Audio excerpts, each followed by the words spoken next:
After only 3 years, we've got a new James Cameron movie. So it's time to stop and rank all 10 James Cameron movies, from the one that's obviously the worst to a whole bunch of stuff that I love. Let's talk about it.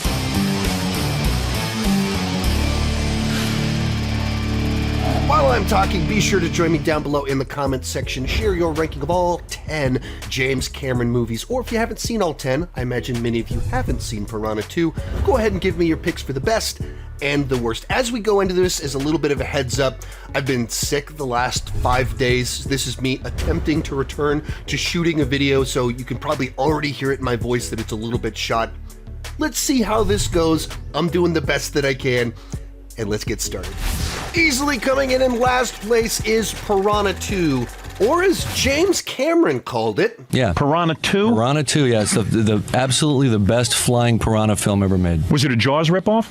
Yeah, absolutely. Now, James Cameron is the credited director on this film, but this is categorically different from all of the other movies that he made, where after this, he wrote, he directed, they were actually films that were his vision. And when it comes to this movie, well, here's what he had to say about it. I was hired by a very unscrupulous producer who worked out of Italy. He put me with an Italian crew who spoke no English, even though I was assured that they would all speak English. And I was put into an untenable situation, and then fired couple of weeks into the shoot, and the producer took over directing. And it turns out that he had actually done that twice before on his 2 previous films, and that was his modus operandi in order to get the financing. Depending on which time he tells the story, he was fired after a few days, 5 days, 10 days, 2 weeks. And so how much of this movie is actually his, don't really know, but his name is credited on the film, therefore it is included in this list, but I by no means hold this movie against his actual track record as a writer, director. And when it comes to this movie, it is exactly what it is. It is a schlocky Jaws ripoff. That the original Piranha was kind of a tongue-in-cheek Jaws ripoff, that because it did have that tongue in its cheek, it had something to offer. And this one just plays it totally straight. It's about flying piranhas, but it has absolutely no sense of humor about any of it. And so you're just watching a cheap knockoff of another movie, a blatant exploitation film on every single category that you can go about it. And on the positive side, there's just some 80s schlocky charm. Lance Henriksen is in it. He's always fun to watch. There is this one helicopter stunt in the film that's pretty cool. And I believe that's one of the few things that James Cameron actually shot. And then the rest of it, it's just a cheap, gimmicky 80s creature feature.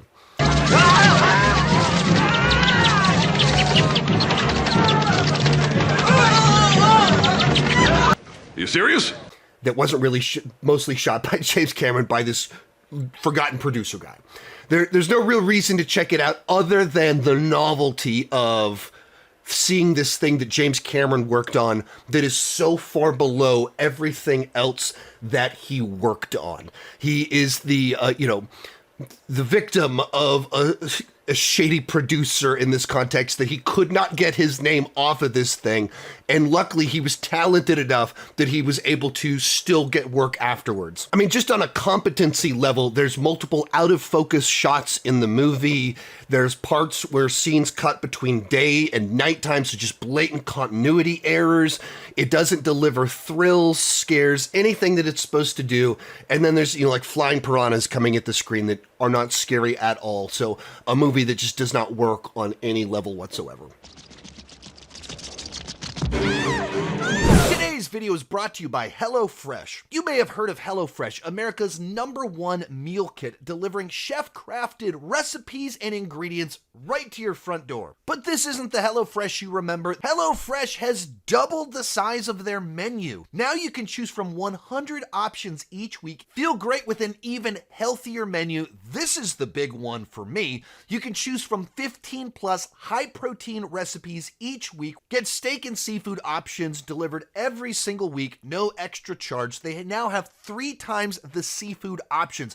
As someone that eats a ton of protein, that's huge for me. I enjoy cooking, but I have no idea what I'm doing. HelloFresh delivers the ingredients in the right proportions and tells you exactly what to do so someone clueless like me can still cook amazing meals.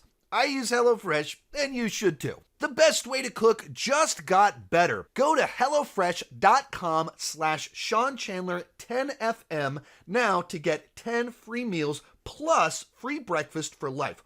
One per box with active subscription. Free meals applied as discount on first box. New subscribers only. Varies by plan. That's HelloFresh.com/SeanChandler10FM to get 10 free meals plus free breakfast for life. Coming in at number 9, Avatar: Fire and Ash. And to be perfectly clear, I posted my review of this movie at the beginning of last week, and I was positive on the film. Pretty positive on the film. And essentially, when it comes to the real James Cameron movies that he wrote, directed, are his actual vision, I don't think he has a single miss. They are all movies worth seeing that deliver on the promise of their premise to different levels. But his most recent one that just came out, I think, is the one that has the least to offer. Now, as an Avatar movie, it delivers that kind of sweeping Avatar experience that kind of takes you on this big journey.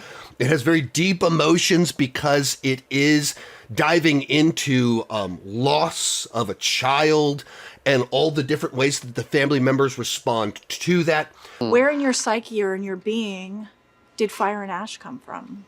It came from my feeling that we need to be more in touch with our empathy, and it's about the cycle of hate and loss. Of course, as with all of the Avatar movies, that just has simply breathtaking VFX, where you just have the line between VFX and reality is completely gone. All of it is an entirely believable alien reality. Just incredible. The language I frequently use is these movies look like IMAX documentaries about an alien planet. And the battles are exciting. It's perfectly craftsman and everything that it does. But it does feel at this point in time that a little bit we're repeating ourselves. 2 and 3 were all one script at one point, and it was just so jam-packed and mashed in that it didn't have any breath. I needed to breathe with the characters, so I split it into 2. How many times is somebody going to get kidnapped and then rescued? A chase takes place. Like, how many times is this going to take place in the franchise? Even as you get into the third act of the movie, it's essentially a remix of the third act of the previous 2 movies, where you have everyone coming together from the first movie, and you have the water-based environment from the second movie. And so it's those 2 merged together. And so of all of his movies, this is the one that by far feels the most like we've just kind of done this already. We've done this before. And it still works as a theatrical experience. It's still thrilling, exciting. It pulls your emotions. I just wish that they'd found something different to do with the characters rather than more kidnappings, more rescues, more get everybody together. We've seen it before.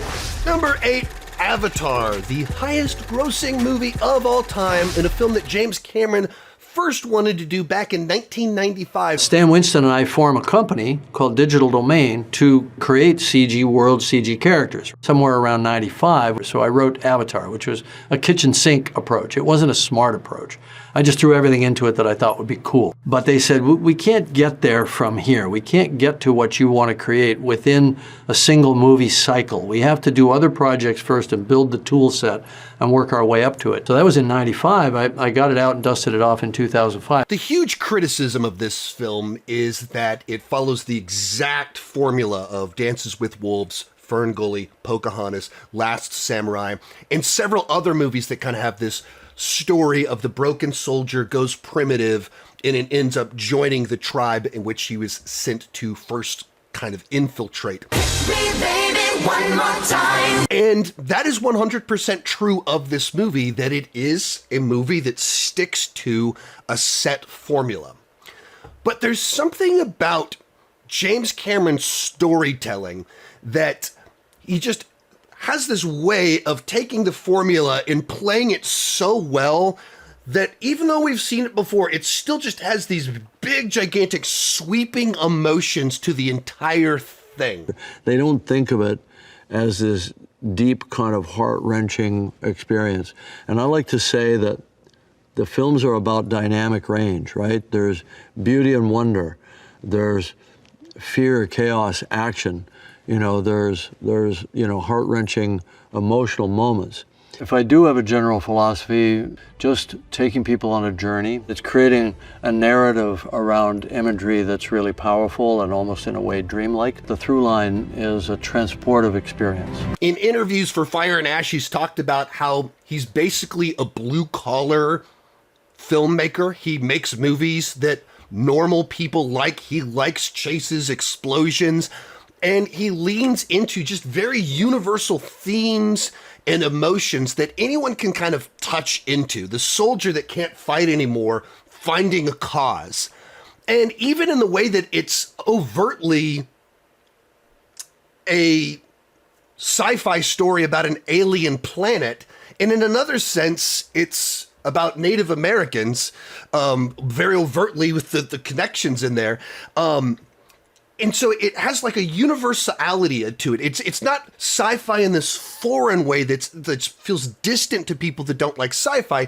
It's very accessible. It's very familiar while delivering just jaw-dropping spectacle. It's like the ultimate example of the Omni movie, a movie perfectly designed so that everyone can get some excitement or entertainment out of it through the emotions, through the visuals, through the action, through the drama. And in this other sense, there's not a ton of people that are like, wow, that's the greatest thing I've ever seen, because it is very reminiscent of many other things at the exact same time. It is like the perfectly crafted blockbuster to appeal to the entire planet Earth in this very peculiar way that it is a true outlier, that there's just not other points of reference for its success in so many other ways. So just James Cameron just seems to have his finger on the pulse of what audiences want, and then does the hard work to build the technology to actually deliver on the spectacle that he promises. And that's what this movie did, and it's why it took so long for it to get made. And it's still kind of one of these ones where we kind of look back on it like, what exactly was it about that movie that just made it resonate so well with so many people across the globe? Number 7, Avatar: The Way of Water. Yes, I do view the Avatar movies as the weakest of James Cameron's real movies, but I still think all of them are certainly worth seeing in the theater and well-made films. And I think inching out the original is Way of Water for me, simply because the original film does stick so much to that familiar plot line that I've seen in other movies and enjoyed in other movies more so. And Way of Water thematically is similar, but it tells a different type of story as it's about a family. The first Avatar is essentially about creating a structure for Jake to go and explore the world of Pandora. And then we get into the second movie, and it's just a family trying to survive. That's a structurally different type of story. And so just kind of different emotions to it, different threats, things like that. So worked just a little bit better for me, but there's not a significant, meaningful difference in my mind between the first Avatar and the second Avatar. I think there's definitely some major improvements in the VFX where in the first Avatar, the main Na'vi, Jake, Neytiri, looked great. Some of the other ones weren't so good. Sigourney Weaver's her eyes look wacky as can be. And by the time you get to this movie, just everything is spectacular, just incredible. And just the underwater stuff, just amazing. Just like, he took his time to do it, building off of already the best VFX of all time, and then spends all these years developing even better VFX, and it actually delivers. It lives up to the hype of like, yeah, I mean, James Cameron is going to give you something that you've never seen VFX at this level before. You've never seen something like this before. And he did it. So for me, the Avatar movies, like the difference in quality between the weakest and they all deliver kind of the same experience to me. They all have big, gigantic, holistic sense of emotions that, you know, he's talked about that of like just wanting to tell these stories that capture all emotions, and they have big action. All of them do that. So I think Way of Water's my favorite by some amount, but there's not a meaningful gap between any of the Avatar movies in my mind. Number 6, The Abyss. And this in a lot of ways is the most overlooked of the real James Cameron films. And that is a real shame because this is a great underwater disaster film. But I'd also say it's probably the movie where James Cameron perhaps bit off a little bit more than he could chew in everything that he was trying to do. Because it's not just a disaster movie, it's also a sci-fi movie and a message movie. And these two pieces over here don't fully come together in the end in either cut of the film for different reasons. But on the great side for this movie, this is a film where once again, just James Cameron knows how to get your heart racing. That once this movie gets going and things start falling apart, the disaster happens, he just stacks conflict on top of conflict on top of conflict, where there's weather, there's nukes, there's someone going crazy, things are breaking down, and so everything is spiraling out of control, and there's just conflict on top of conflict, and it's in a setting that makes the audience feel claustrophobic because you're underwater and water is constantly rising and people are losing space and air. And even more so than his sci-fi movies that take you off to alien planets and alien threats and things like that, we all can relate to being trapped and fear of losing air.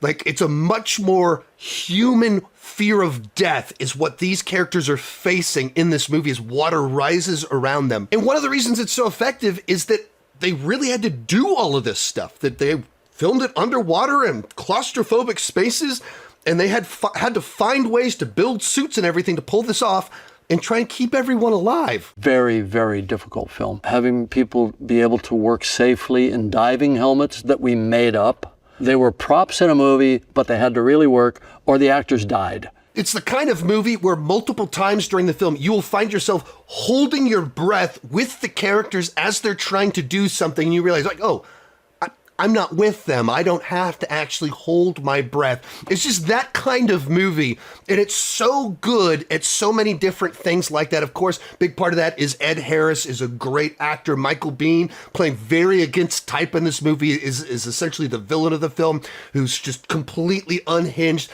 I mean, everyone does a great job, and you just feel the danger. I mean, it was an infamously very tense set that people stormed off, things went wrong because they were like drowning people and stuff in the movie. So pretty wild stuff. But the sci-fi stuff never fully merges into it. It's trying to communicate. It's Bud. There's two very different cuts of the movie. The director's cut is about 30 minutes longer. It has a much longer ending to the film. The theatrical cut makes essentially the sci-fi stuff feel essentially superfluous. It doesn't feel like it really needs to be there in the film. And so it's just kind of tacked on and it's kind of weird. And then if you watch the extended version, you get the point of how everything ties together with the aliens, and it all makes a lot more sense and the message is a lot more clear, but it makes the movie end on like this very long, very talky conclusion that it's like, okay, what just happened to this high, tense thriller? And all of a sudden we're having a conversation with aliens for 15 minutes at the end of the film. Neither version kind of fully balances everything quite right. I respect what he was going for. It doesn't fully work. The movie overall is great enough at the things that it does great that it is absolutely worth checking out. And I appreciate when someone makes an effort at something interesting and maybe doesn't fully deliver on it, but they went for something interesting. Here's what Ed Harris had to say. I think the film's really good for the first 2 hours. I think the last 10 minutes or so is really embarrassing. Today's video is brought to you by Rocket Money. Ever feel like your money just disappears every month? It's easier than ever to just overspend.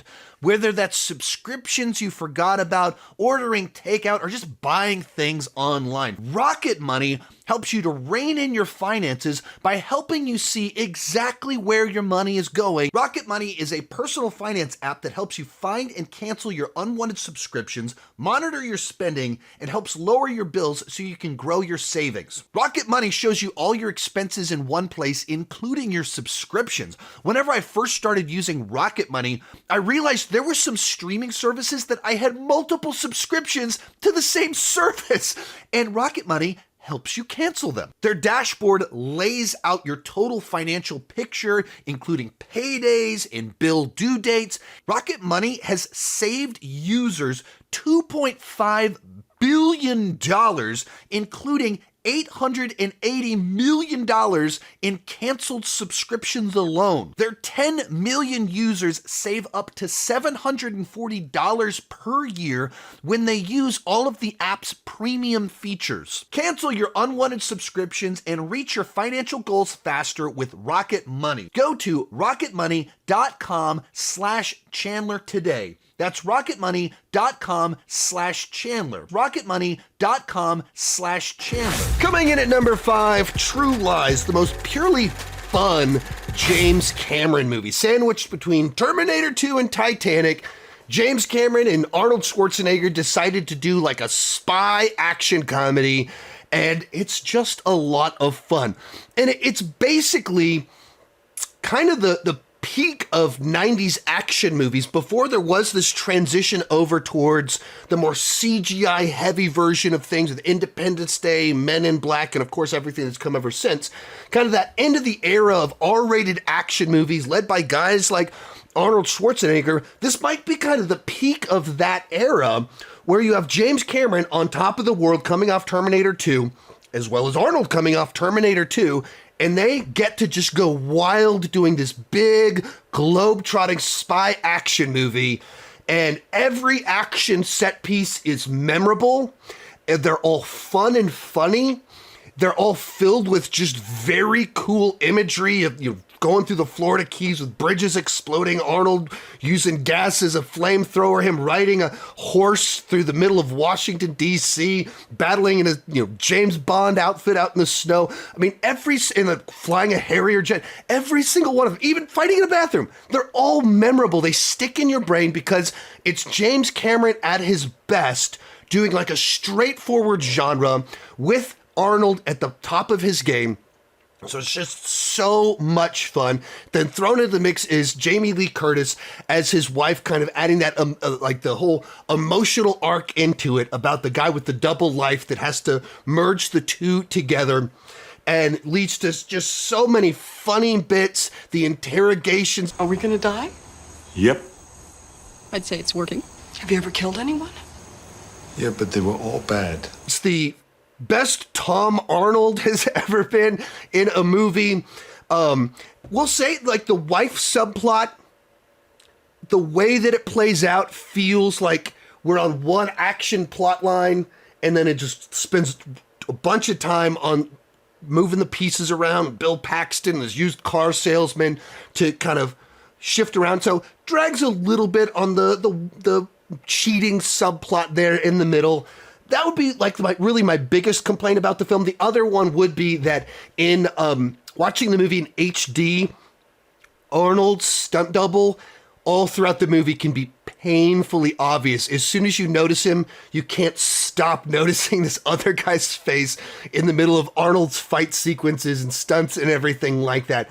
But just an absolute top-notch action movie, the best the 90s had to offer. I saw it in theater, actually, to drive in at a double feature with The Lion King back when it first came out, and it holds up 31 years later. I know what this is.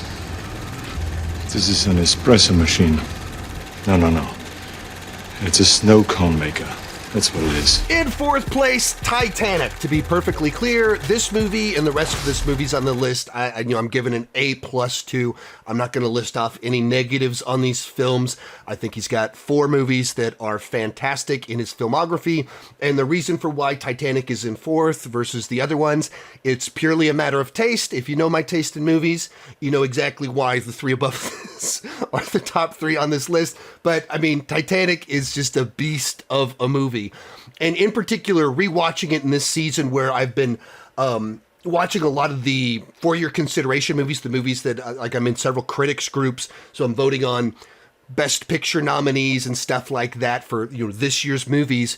And watching Titanic in contrast with a lot of the frontrunners from this year, I'm like, well, I mean, it's no Titanic.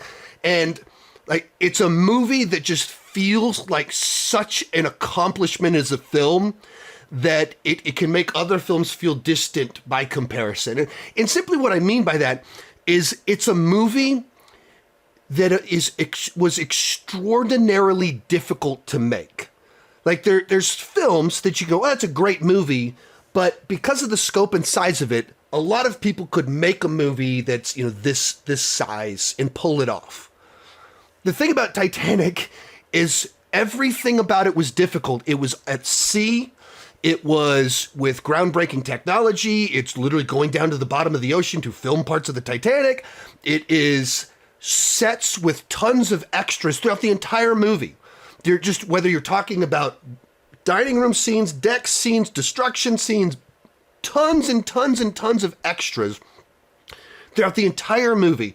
A tremendous production in extraordinarily stressful environments. And he pulled it together.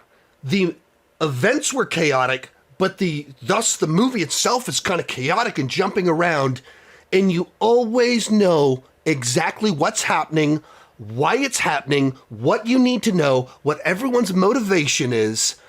And that's when you have a master storyteller that has been able to give you everything you need to know all along the way so that you can follow it. Even in the middle of the chaos, as it's jumping all around, you're tracking along with everything perfectly fine. And even to the level that this time when we rewatched it, we had Chloe watch it with us because she actually wanted to watch it with us 3 years ago. We're like, a little bit too young. This time she got to watch it with us. This is a movie that back in 1997, middle school girls, my wife, went to go see it 5 times in theaters, and then it won Best Picture, and everybody went to go see it. Here we are, almost 30 years later, and still, middle school girls want to watch the movie Titanic. Like, it has that broad of appeal and intrigue and continues to resonate and connect with people because it's captivating material, but just done so well. And kind of going back to something I said before of just that James Cameron blue-collar sensibilities about him, that he just understands what normal people want in a movie. That he can take a movie that is filled with history, very dramatic, and make it connect with everyone. Here's how I pitch it. There's a beautiful book called The Illustrated History of Titanic. I walk into Chernon's office, I pop the book open to the centerfold. The centerfold painting, and it's the ship angled down into the water, the beautiful, majestic image, right? I shove it in front of his face and I go, Romeo and Juliet on that. This is really the movie where I think he just perfected the art of the James Cameron sweeping epic journey. I mean, even before this, he'd always kind of taken you on a ride where once it gets going, it doesn't let up. But this is where it really felt like a sweeping journey that, we start at one point in time and we go back in time. And for the first half of the movie, you're just pulled into this world of the grandeur and the beauty of the Titanic. I'm the king of the world! And why people would be like, buy into the fantasy of this unsinkable ship because it's just so glamorous. And then all along the way, introducing all of the hubris, the arrogance, the foolishness along the way to see trouble is a brewing with, like, there's problems with what's kind of going on here. From this moment, no matter what we do, Titanic will founder. But the ship can't sink. She's made of iron, sir. I assure you, she can. And she will. And so we transition from the glamour of all of this, and then we have our love story, and then we go into the tragedy of it all. And you're just pulled into this world as even as the wreck happens, you slowly see it start to unravel and turn into chaos and utter destruction, and then just utter tragedy in front of you. It's so good at having this full sweeping set of emotions all along the way, and just being just perfectly tonally balanced, of being able to have all of it in one movie and feel consistent within itself. And so just an absolute beast of a movie. Real quick before I give you my top 3, remember to join me down below in the comments section. Share your ranking of all 10 James Cameron movies if you've seen them, or if you haven't, what are your picks for the best? What are your picks for the worst? Also, if you enjoy these types of director rankings, I've done a ton of them. Last year I did Ridley Scott, I've done Steven Spielberg, I've done Martin Scorsese, and many more beyond that. You can check them out. Somewhere around here is a playlist. In third place, The Terminator. And I would say that this is James Cameron's most clever script. You can argue about best or most complex, but I think this is the one that is the most clever, where it just has kind of one of the most brilliantly circular plots of all time, that all throughout the movie, there's little things that are set up early, paid off later, that feed back into themselves. Little details about the picture and who's thinking about who in the picture, and of course the origin of John Connor, everything like that. It's just a really clever, well-crafted script, and I love a nice, tight, well-crafted thriller. And in the case of this one, sci-fi action slasher horror time travel romance thriller. James Cameron, when he set out to make this movie, he was worried after making Piranha II that he would be blacklisted in Hollywood. So he felt like he had to write something that no one could forget. He had to make something that would cut through and get their attention again. And this is the script that he set out to write. And he kind of described it this way. Well, Terminator is sort of, what you call a genre bender, I guess. Gail and I looked up to Carpenter and Hill, and so we were thinking of it as a low-budget slasher movie. Of course, it's based on horror tropes. The killer that can't be killed, that comes back, Michael Myers. But we broke in with this story that had a higher thematic value. And I think it is that merger of genres that made the movie stand the test of time, that while it is very specific in its tone and its vibe, it's accessible from a bunch of different angles. That my wife, that doesn't watch any slashers at all, will watch this movie about a Terminator murdering people, because inside of it also is an action movie and a romance, and she can connect onto that. Horror fans prefer this one over Terminator 2 because it does have more horror elements to it. It has sci-fi elements to it. As just a pure action movie, James Cameron knows how to stage action. For the first half of the movie, it plays just as a slasher, as people are just being murdered by this killer and you're trying to figure out why. It works on an intrigue level with mystery. Each of the different genres works in and of themselves, plus there's other ones that also work in and of themselves. Merge them all together and you get something that's truly unique. I'll be back.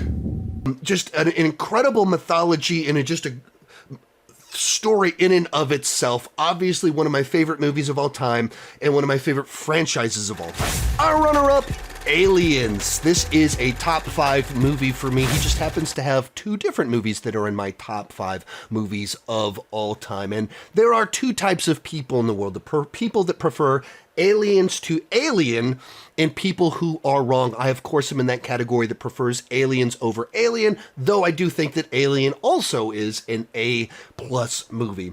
With Aliens, I just feel like James Cameron took everything that was great about Alien and just gave it more depth and complexity to it. Now, if you just want an atmospheric movie, of course, Ridley Scott is the master of that.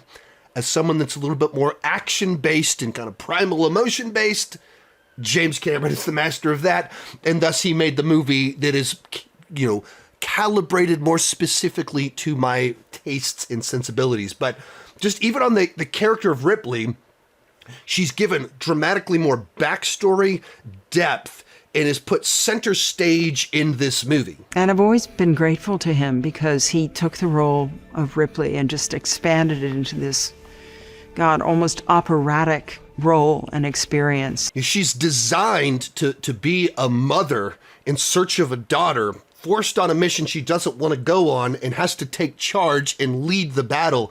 I mean, it just has such a primal nature to it in her desperation to save Newt that it just pulls these big emotions out of you. Just like so many of his movies, once it gets going, it does not let up, and it just keeps stacking tension on top of tension. Not only are there aliens all around us, but we don't have a way to get back up, and that thing over there is about to explode. We've got a saboteur amongst us, so everything is just stacking levels of tension and conflict to just keep you on the edge of your seat. Once things get going, the characters are memorable. Each action set piece stands out. It's unique. It's interesting. It pops in your brain. There's the iconic lines that feel effortlessly like they fit into the movie, and they're not just crammed in there. Get away from her, you bitch! All along the way, it's just a more layered, complex, action and emotion-based version of the mythology from the original film, and that's the way I'm wired. So I'm an aliens over alien kind of guy, and I adore this movie, and I've seen it roughly 1 zillion times. But coming in at number 1, Terminator 2, Judgment Day. Now, I actually don't like to pick favorites, which is kind of funny considering I make ranking videos for a living. I don't like to be put in a little box, but at the end of the day, I got to tell you my favorite movie of all time, and I've repeatedly said, and I'm happy to say, it is Terminator 2, Judgment Day. I love sci-fi, action, little bit of horror, and this movie just kind of has everything that I love about movies, and it takes the mythology of the original film, adds more thematic depth to it, kind of inverts the formula that we loved about the original film, where now Arnold is the good guy and Sarah Connor has kind of turned into a Terminator in of herself. She's the one that has to discover her humanity again.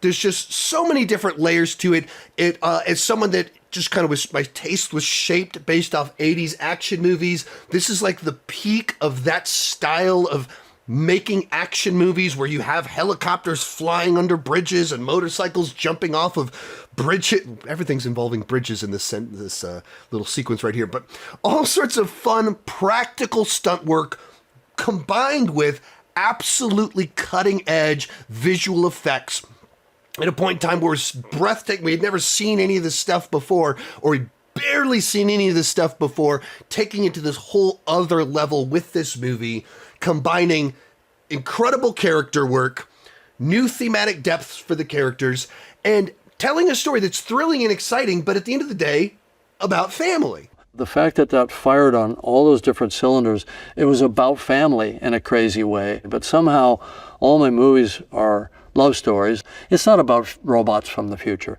It's about how we dehumanize ourselves, how we lose our empathy. So there's a whole other subtext going on underneath this kind of rapid-fire roller coaster ride of an action film. As much as it's this fantastical story about time travel and cyborgs, it's a story about a boy without a father, finding a father figure and reconnecting with his mother. It's about as human and relatable as it can get.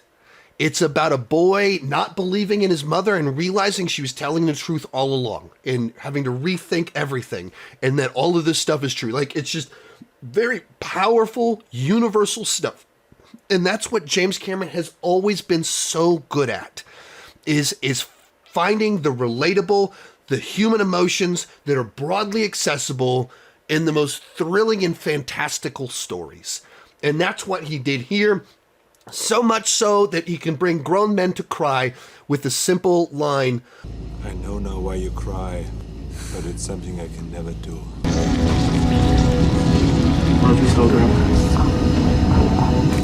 Powerful, powerful stuff.